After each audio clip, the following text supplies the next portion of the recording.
right, hey everybody, this is Shake and Bake from www.shakespub.net. Betrayer. So, Betrayer played this game when it was in alpha stage. I played it from start to finish. I enjoyed it. Now this is the released version that's coming out today on the 24th. And I've probably put in, I don't know, a couple hours into it now. So I thought it's a good point now to talk about it.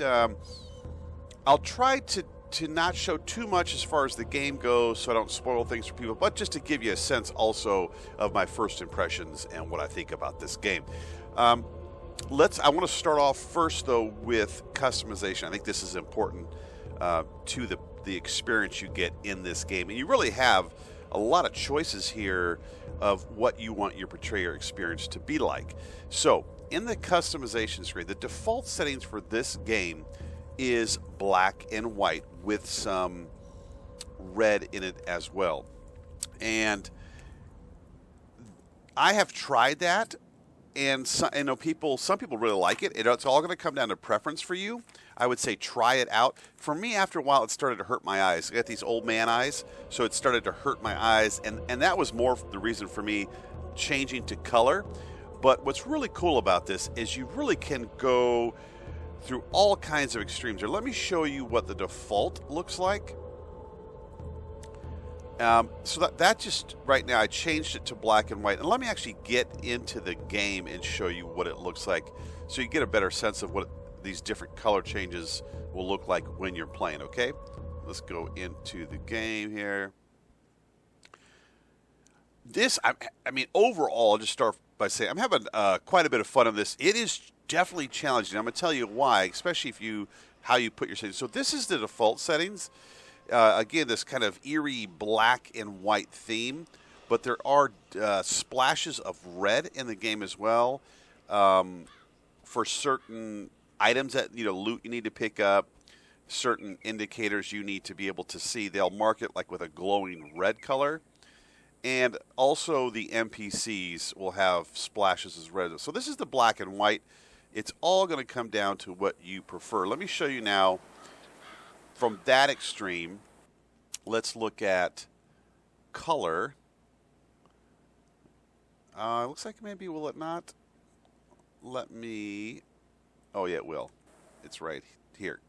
So let's say you wanted full-on color. Now, this is the other extreme, full-on color saturation. That's what that looks like. So basically, from that range all the way down to black and white, you can determine what your Betrayer experience is going to be like. And I really like that about this game. And gives you quite a bit of options, and you can change it as you play through it. Now, where this does not apply is when you go into, I'll call it the dark world or the other world. And I'll talk more about that here in a little bit, because it's almost like two games in one. And when you go into that world, it is going to be black and white. They do have what's called, though, they call it the other world. Let's call it that. The other world gain. You click that, and it supposedly is going to lighten up that world a little bit and make it a little bit easier to see, I believe. I've not actually tried that, and I'm going to try that for this video. So, again, all these, you can look at this. I mean, you can play with all these sliders. You can, what does that look like? That looks pretty damn good, actually. Kind of like that subtle look. I like that. But let me put it back on what I have it on. I've messed around with this, and I've found something I enjoy. And again, this all comes down to preference. And I think I'm almost done. Yeah. So that's what I've been playing on. I like that color scheme.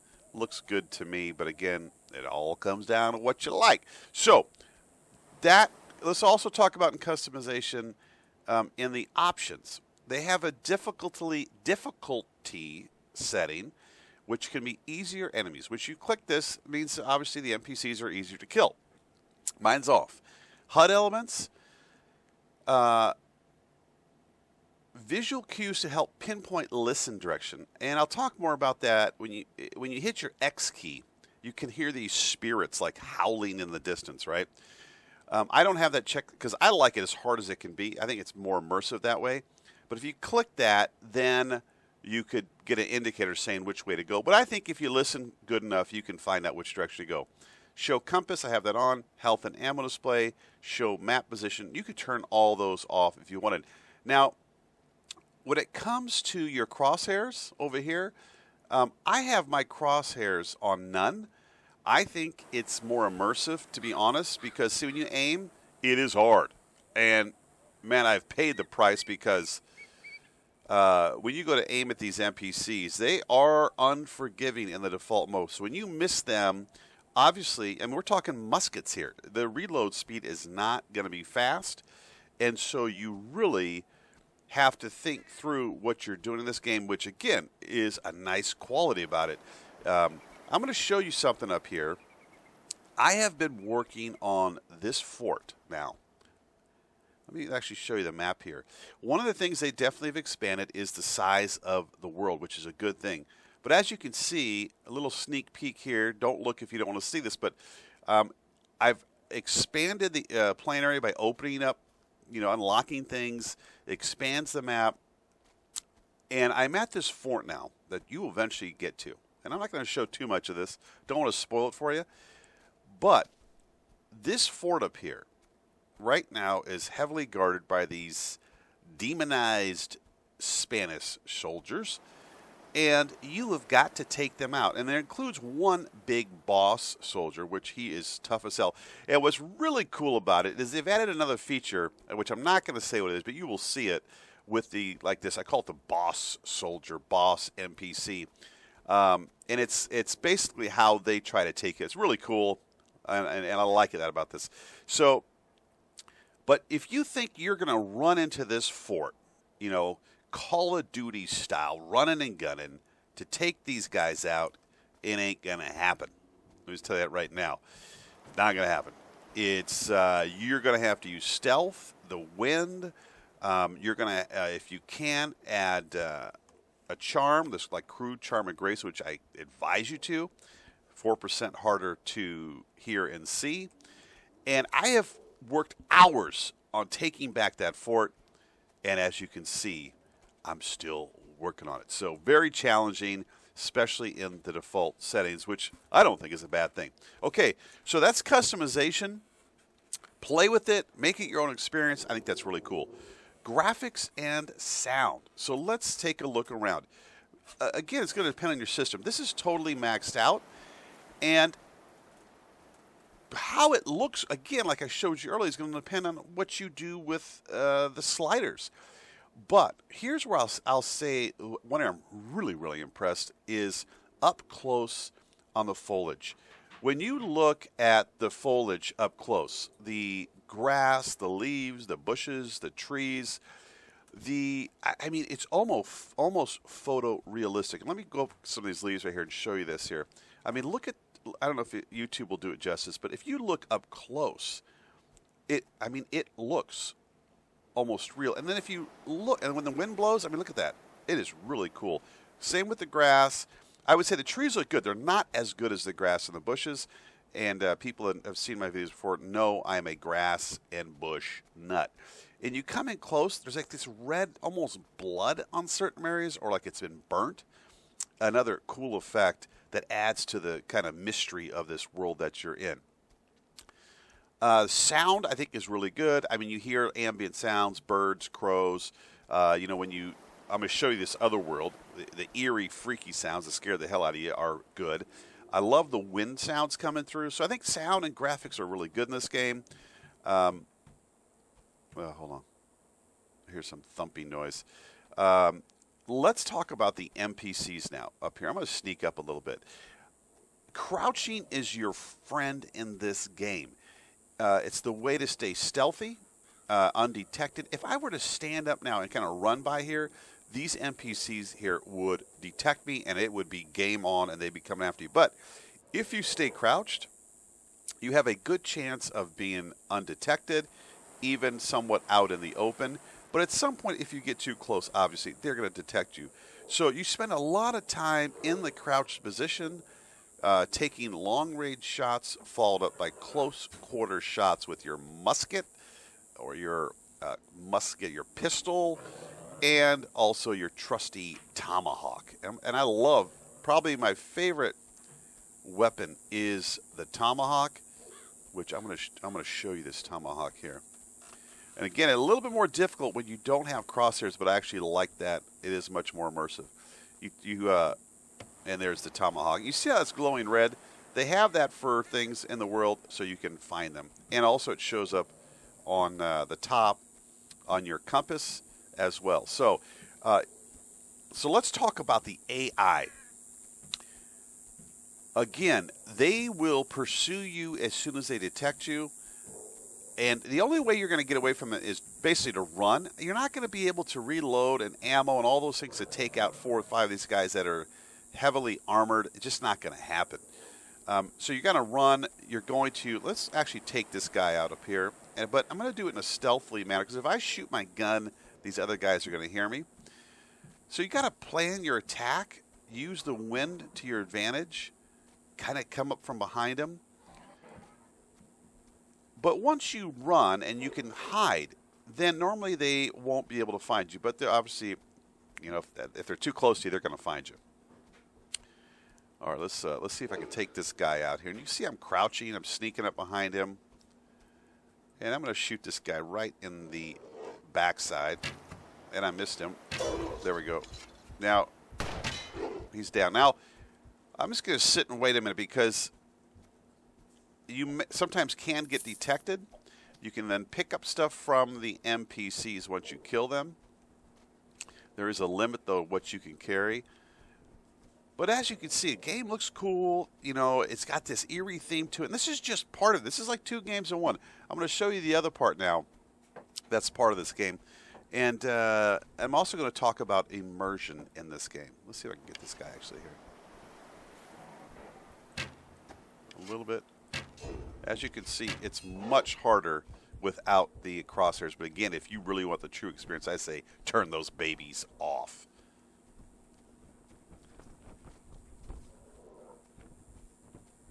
All right, let me just pick up some stuff here. Okay, so let's check out the other mode. I got to get out of this world, though, here. Okay, so I had to back up from that location, because in this game you can fast travel if you're not around NPCs. So I'm going to pull up the world map here. I'm going to go back to another place that's a little bit safer. But I'll just tell you that, hold on a second here, that I think safer is a relative word in this game, because just because you clear an area out of NPCs at one point does not mean you don't get more NPCs back at a later time when you go back into that area, and they will be in different locations doing different things. So there is some randomization when it comes to NPCs, which obviously is a good thing also. All right, so we're back at another place that I had captured and taken over, and I'm having a little bit of a lag issue here. There we go. So let's talk about, we're going to talk about the other world, and we're going to talk about immersion. So when you're and let's talk about the game itself here. So you're basically, it's a first-person action game, right? And you're in this, it's 1604. You've landed on this other world. You've come from England, and basically you show up, and it's not what you expected, obviously. And where's the settlers at? What happened to these people and the settlers? And there's clues that you're going to discover in this game, and you're going to piece together these clues to unlock different areas and find out what happened to these people. And why are these, these demented soldiers and creatures here? So it's pretty cool. So again, the immersion part of this, I do feel like I'm alone, but not alone, because the NPCs are obviously around, and you get visited by, like, she looks like Little Red Riding Hood to me, but a lady with a red cape on and bow, and she interacts with you and talks to you. There's some things like this. You see how that's glowing red? You can examine this, and you can dig things up, find little clues, little treasures, money, and then when you come up to some of these areas, you're going to find these shops. And let's jump this real quick. You can only carry so much, and I'll tell you this part. Definitely, here's my inventory. Here's the user interface, And you basically can carry 3 weapons, 3 different charms. And as you gather things, though, you can get rid of them and basically sell them. Let's get rid of some of this stuff here. And that allows you to carry more things. You can only carry so much. Once you get some loot, you can come in here, and this is pretty easy to navigate and buy stuff. And I would advise you to make sure you get a longbow. Really useful in this game for some long distance shooting, because I've found that shooting targets from a long ways away is definitely helpful. So I think the immersion is good. I think I don't know. I really don't have any suggestions to make it better, I guess. I think it's good. I'll leave it at that. Okay, so let's talk about this other world now. Now you see right up here, I need to go ahead and put this bell up here. So you'll find some of these locations, you have this bell, and I'm going to show you something. When you ring this bell, here comes like the bonus game that's part of this that you need to do as well as the normal. Now, I called this in my last video from the alpha, I call it the freaky world. And there's a reason, obviously, it's the freaky world, because it turns daytime into this night, freaky, foggy,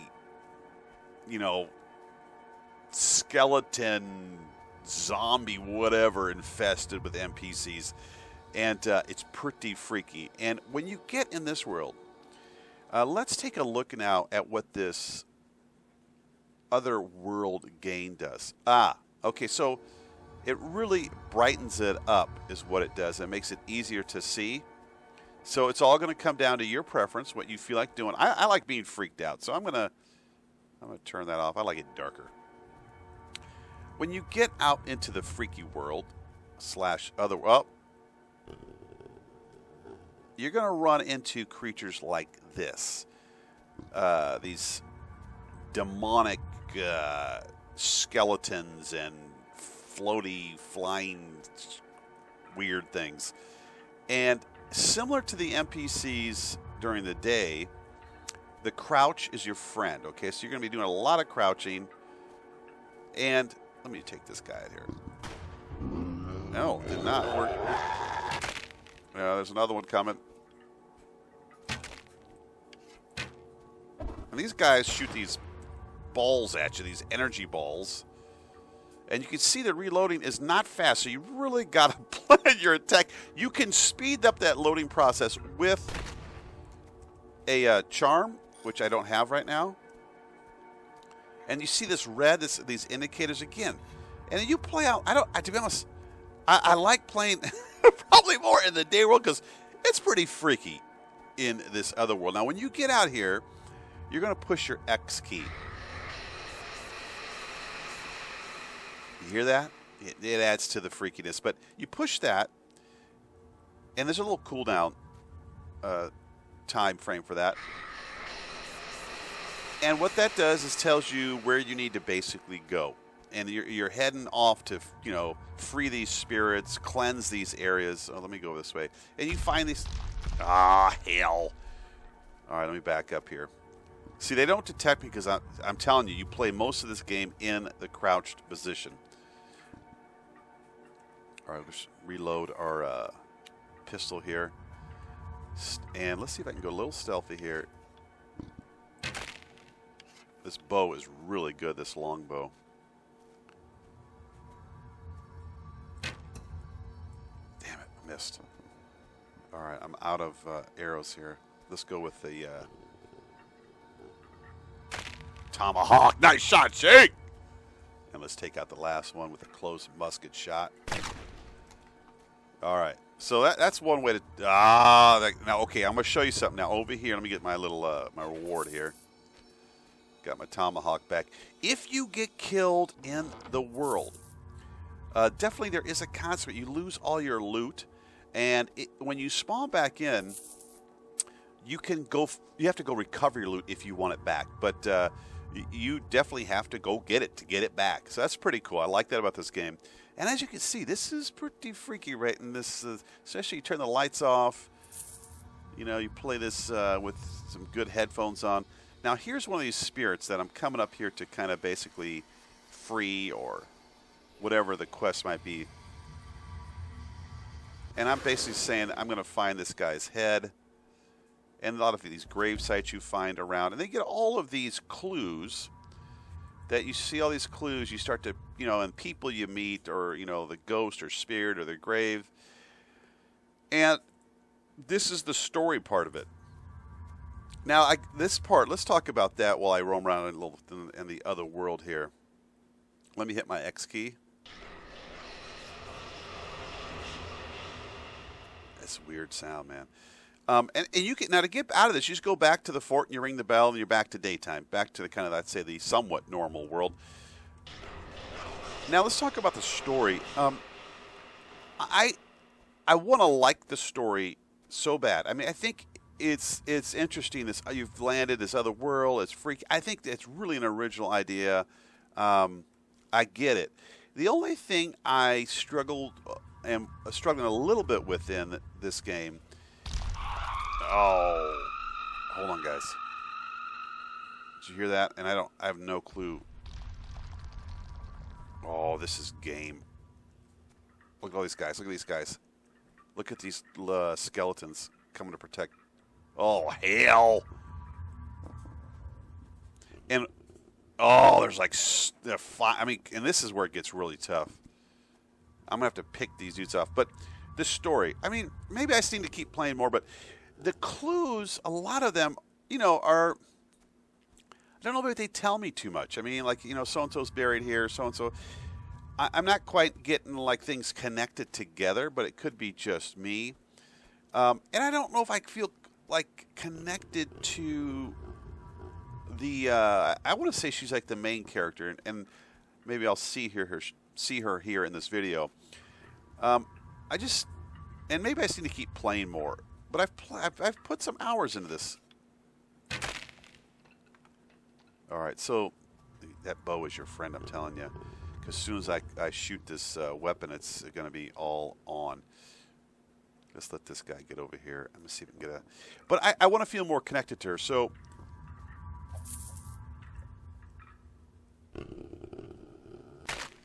All right, that's 2 left. I think we can do this. It's not bad. I mean, it's good. The story's good. I wish I was a little more connected to the characters in it,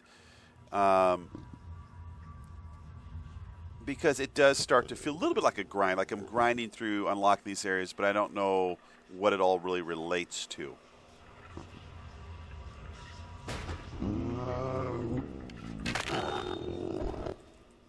All right, I gotta run, guys, because otherwise we're going to die. So you can reload while you're running, which definitely is very helpful. Oh, cheeky! There is these health barrels you can regain your health at, but you got to... They are far and few between. Okay, I'm going to do a little run here, guys. And this gets pretty intense right here. We get these weird things, these skeleton things. All right, 1 left. We can do this. And I'm going to show you what happens when you clear this shroud of... Oh, this guy. Here we go. I don't know how I missed him. Probably because I wasn't aiming down the sights. I've only got... I don't have too much health left, so we need to get him on this shot. Nope.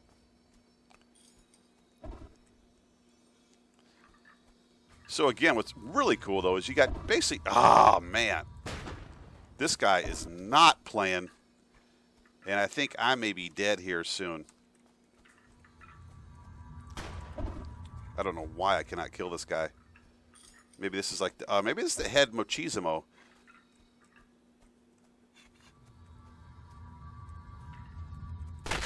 Got him! Oh, yeah. So, see, the corruption is gone, and you're going to be doing this in a lot of these levels where you're going to be, that was nice. Cleansing these totems of the corruption. So let me go back to that totem now, if I can find it. and do some cleansing here. So I don't want to. I'm not talking negative about the story. I think it's good. I just it'd be interesting to see what other people think about that part of it.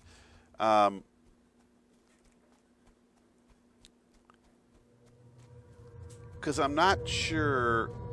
Hold on, here we go. And it looks like, yes, that it's nice and clean now. Because when you interact with the NPCs, whether those be these kind of spirits, it is all through these little, I'll say tags basically that come up where they, little typing back and forth. There are not, so far, I've not seen cutscenes where you actually talk back and forth. So it is a little more difficult to kind of get attached to some of these NPCs from the story. Because there are not cutscenes. But, I mean, again, it's still, for what you're paying for, you still want to, the part that is strong is you want to figure out what the hell happened here, what's the mystery. I'm just hoping at some point that starts to unravel a little bit. All right, let's get back up here, ring the good old bell, get back to somewhat of a normal world. All right, here we go. Here's one of these barrels you can get health from. And come on over here, ring the bell. And you're back to the other game, which is, again, pretty cool feature. So overall, let me, I'm not going to show too much of the game, because I don't want to spoil things for people. I wanted to give a first impressions video. I think there's a lot of strong things going for this game. I'm still on the fence about the story part of it. Do I feel part of this story? Do I feel connected to the NPCs that are part of the storyline? Are the clues starting to amount to something? Because as you can see in here, I have a lot of clues, all of these clues, and I'm not sure if what I can do with all those clues. Can I do something different in the game based on what I'm reading? I don't think so, but I could be wrong. All of these people I've met, there's these short little messages, kind of starts to tell me about the life of them a little bit here at the fort and the colony.